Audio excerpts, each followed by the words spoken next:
Hello my select YouTube friends. Before I go on to the main feature, I thought I'd share a few pickups that I don't include in public videos. I picked up these two sterling cufflinks, which I thought were quite attractive.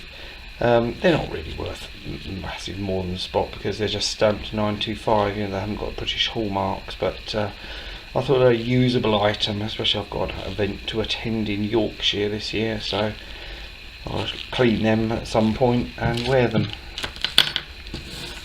I picked up a couple of these half-ounce Scottsdale rounds, which seem to be pretty scarce. He had a few of them, but $11 each. They were just, I thought, a bit too pricey for a bullion round.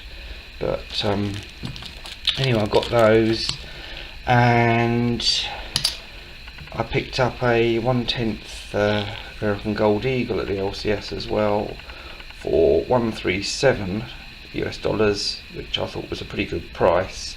But I have just managed to pick up another two at $123 each, thanks to Lady Liberty Stacker. That was in 1993, I believe. I've also picked up recently a couple half sovereigns. Whether this is one of them, I can't actually remember which dates I picked up, because they're all just a small premium over spot. They're just a bullion device, really. That's what most of them are seen as at the LCS. But I think this one is Edward VII. But yeah, I picked up a couple. I can't remember which king or monarch was the other one. But I also picked up this, which I thought was really nice actually. It's a quarter gold guinea. It's the guinea is the predecessor to the British sovereign, and as you can see, it's actually got a loop in it, which is why I got it for just over melt. Had it been a coin, it's worth, well, probably 3-4 times as much as I paid, but someone kind of ruined its numismatic value by putting a ring on it. But I'll probably give this to my wife as a birthday present, and then she can wear a bit of gold. Well, not that she doesn't already, but she'll wear a bit more gold. About a week ago, when I was at my LCS, he'd just got this in, and I asked how much he wanted for it. He said £150. Anyway, it was a bit beyond my reach for what it was, really, which is why I picked up the 1/10 Gold Eagle. Anyway, when I went back in this week, I asked him if he'd still got it, and he said, no, I think I sold it. And then he said, oh no, I've put it in the scrap bin. He said, I need some money in this week, so I'm sending a load of silver off to melt. And so sure enough, he got the scrap bin out, and there it was. And I said, well, what do you want for it? Remembering that he wanted £150 for it last week. He said, well, what I would have got for it had I sent it to melt.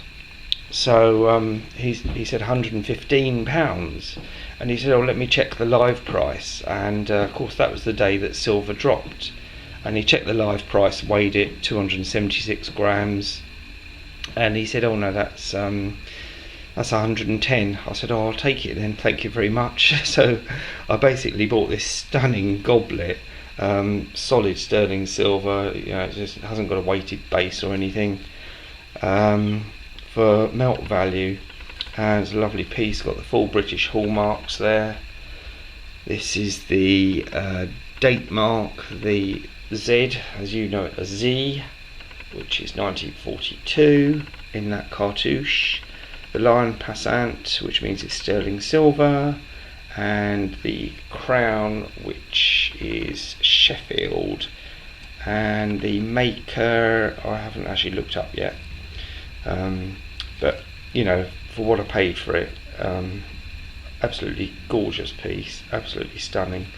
And but what I did notice is when I looked at it originally, it was flawless, but I'm guessing when he threw it in the scrap bucket, it's got a very, very slight rim ding. Hopefully that can, yeah, that just shows up on camera there, look. and I will dress that out with this copper dolly, just to dress that rim ding out, and then I'll polish this thing up with my usual and a cloth, and I'll get back to you in a minute once I've polished it. Well, I'm very pleased with the way that turned out. Now obviously silver without any embellishments on, you know, with a flat surface, is much harder to polish up to get that perfect finish. Once I'd got the tarnish off, there was evidence of quite a few surface scratches on it, which then had to be lightly sanded out and then put it on the buffing wheel to get it all back before polishing up. Now the rim ding was somewhere near this hallmark, but obviously it's not even remotely visible anymore, either inside or out. But I'm very pleased with that. I have made a special effort on this one because I'm actually going to give this to Eagle for his birthday. So anyway, catch up with you all soon.